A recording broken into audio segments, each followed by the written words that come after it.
దమ్ముంటేరా అసెంబ్లీకి రా, చర్చ చేద్దాం. లా అండ్ ఆర్డర్ అప్పుడు బాగుందా ఇప్పుడు బాగుందా చర్చ చేద్దాం రా. మీ అరాచకాల గురించి చర్చ చేద్దాం రా. మీ దోపిడీ గురించి చర్చ చేద్దాం రా అసెంబ్లీకి. మీరు దోపిడీ చేశారు కాబట్టి, అరాచక పాలన ఇచ్చారు కాబట్టి ఈరోజు అసెంబ్లీ రావడానికి మీరు భయపడుతున్నారు. ఈరోజు అసెంబ్లీ రావడానికి మీరు సిగ్గుపడుతున్నారు, భయపడుతున్నారు. ముఖం జల్లకని మీరు అసెంబ్లీకి రావట్లేదు. జంగిల్ రాజు పాలన ఎవరిది? నీది. 5 ఏళ్ల వైసీపీ పాలనలో నీది జంగిల్ రాజు పాలనగా, తుగ్గక్ పాలనగా, అరాచక పాలనగా, దోపిడీ పాలనగా దేశంలోనే పేరుంచింది. రాష్ట్రాన్ని అప్రదిష్ట పాలు చేశావు నీ పాలన. మళ్ళీ అధికారంలోకి వస్తారా? ఏది ఇక ఈ 3 ఏళ్ళు కళ్ళు మూసుకోండి వచ్చేది మనమే అంటావా?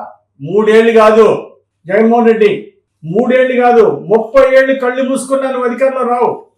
నువ్వు చేసినటువంటి పాపాలు, ద్రోహాలు ప్రజలకి పొర్లు దండాలు పెట్టినా, 10 జన్మలు ఎత్తినా మళ్ళీ నీకు ప్రజలు అధికారం ఇవ్వరు. అవకాశం చూశారు, నమ్మి గెలిపించడం నట్టేట ముంచావు, ప్రజలకు ద్రోహం చేశావు, రాష్ట్రాన్ని నట్టేట ముంచావు. జంగిల్ రాజు పాలన నీది. నీ టైంలో జరిగిన రాజకీయాలు ఎక్కడైనా జరిగినాయా?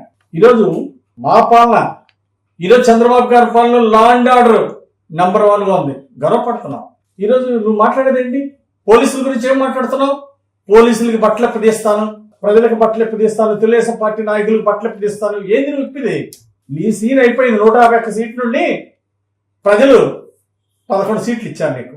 నీ సీన్ అయిపోయిందన్న విషయం గుర్తుపెట్టుకో. ఇలాగే నీ ప్రవర్తన ఉంటే ఆ 11 సీట్లు కూడా రావు. ఈరోజు చంద్రబాబు గారు ఈరోజు లా అండ్ ఆర్డర్ నంబర్ 1 కంట్రోల్లో ఉంది కాబట్టి నువ్వు ఈరోజు 6 కిలోమీటర్లు 6 గంటలు వచ్చావు. పోలీస్ యాక్ట్ 30లో ఉన్నా నువ్వు ఇలా రావచ్చా? నేరుగా ఇంటికి రావాలా, పరామర్శించాలా, పోవాలా? పోలీస్ 30 యాక్ట్ అమల్లో ఉన్నప్పుడు నువ్వే విధంగా వచ్చావు?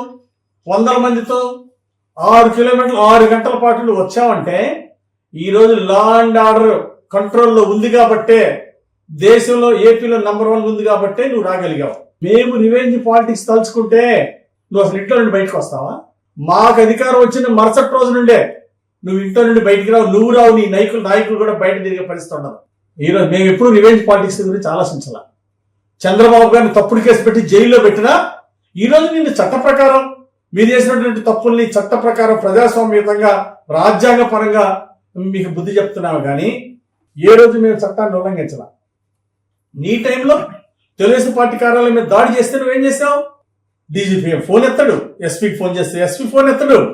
ఇప్పటికైనా పద్ధతి మార్చుకో, ఇప్పటికైనా జరిగిన తప్పులు సరిదిద్దుకో, ప్రజాస్వామ్య విలువలకి గౌరవాన్ని ఇవ్వు. పోలీసు వాళ్ళకి బట్టలు ఏడదిస్తాను, వీళ్ళకి బట్టలు ఏడదిస్తానంటే నీకు ప్రజలు ఆల్రెడీ బట్టలు ఇప్పదీశారు.